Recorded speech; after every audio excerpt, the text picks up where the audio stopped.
Before you start speaking? Wait till I put my hat on. Okay. Thank you.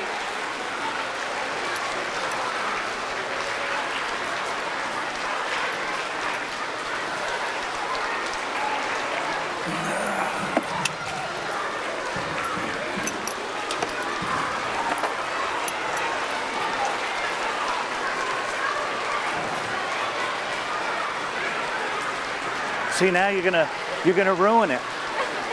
Because I can wait until after, if we'll that do would it be after, better. yeah.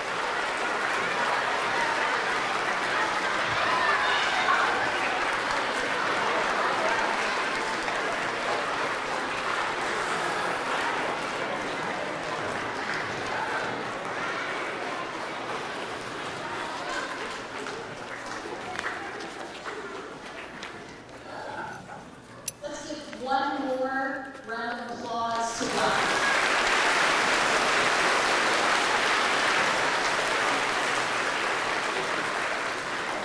Today we would like to welcome each of you from Radcliff Elementary School. We want to thank you for your service and we want to welcome you to our school. At this time, I am going to turn this program over to Mr. Curry, and we are so thankful that you're here and joining us today. Thank you. Thank you, students. You guys look awesome. Great job. Veterans, thank you for coming. This is, obviously very special for me being a veteran. Hopefully it's as special for you once you hear our kiddos sing. I'm going to introduce our guest speaker today. His name is Scott Van Tassel.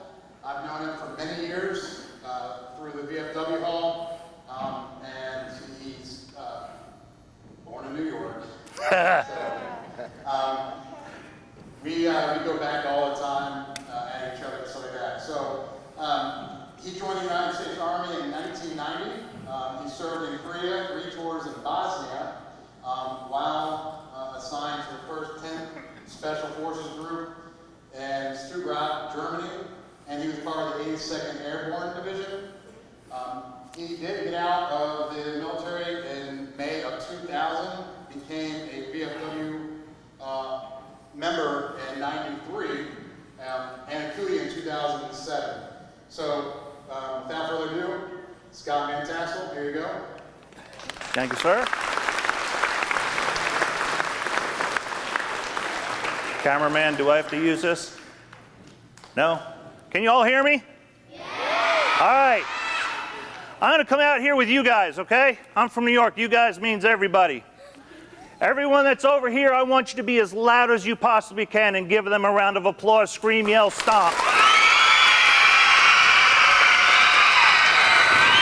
Awesome. Awesome.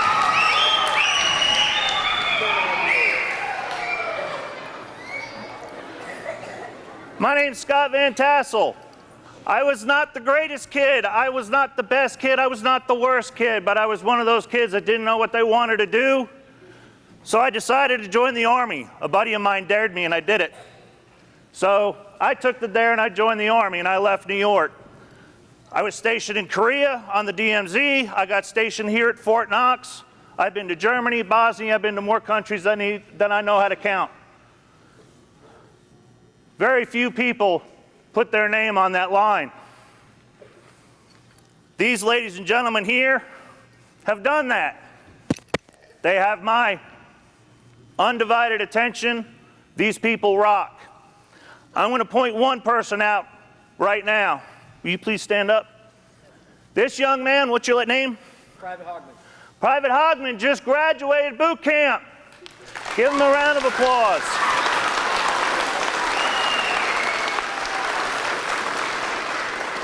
Thank you, sir.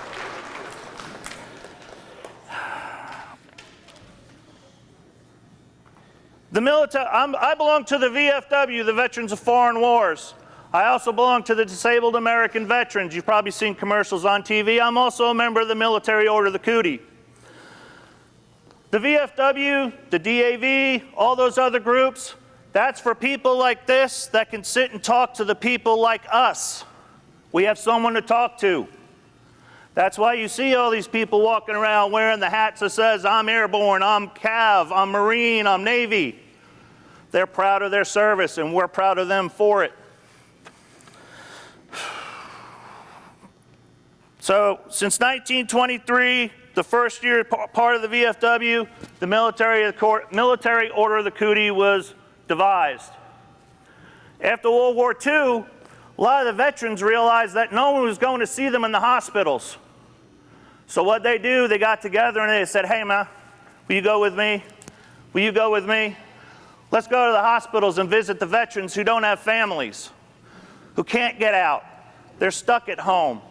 So that's our job. Our job is to keep them smiling in beds of white. Coach Gabe? Sure. All right, Coach Gabe goes with me on some of these trips. He has in the past. He's been busy. We go to the Carl M. Bashir Radcliff Veteran Center. We go to the signature homes. Some of you may have grandparents or great-grandparents that are in these homes that served in the military, and we go visit them. That's our job.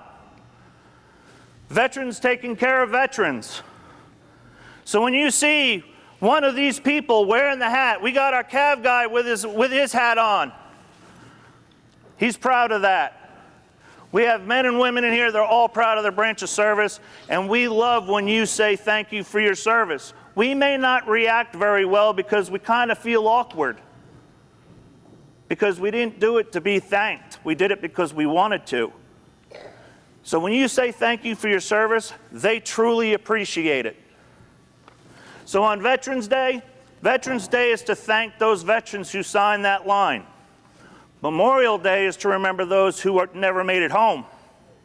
So tomorrow, Veterans Day, is to thank these people for what they did. I have a whole thing written out for you guys. It doesn't make sense. It's not. Reading to you doesn't make sense. It's just a long, boring story. Can I ask in my veteran crowd, how many Air Force do we have? Thank you. How many Marines do we have? Thank you. Put your hand down. How many Navy do we have? Thank you. How many Army do we have? Thank you. How many Coast Guard do we have? No? And do we have anyone in Space Force, the newest branch of the military services? No? So there you have it.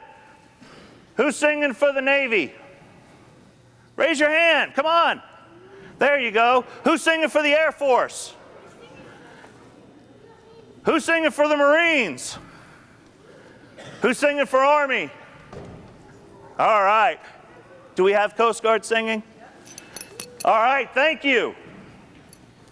So, on behalf of the veterans sitting here in front of you, we thank you for inviting us out here. Does anyone have anything they would like to say to this crowd? Anyone? No? All these folks are proud of what they've done, and they thank you for this moment for you to recognize them. I thank you for inviting me. Again, you see that veteran wearing that hat, wearing that pin, walk up and say thank you for your service. I guarantee you'll get a smile. You will cause a smile. So with that, I'm not going to drag you through any more of my speech. Thank you very much for having me, and you are free to talk to any one of us after this. Thank you very much.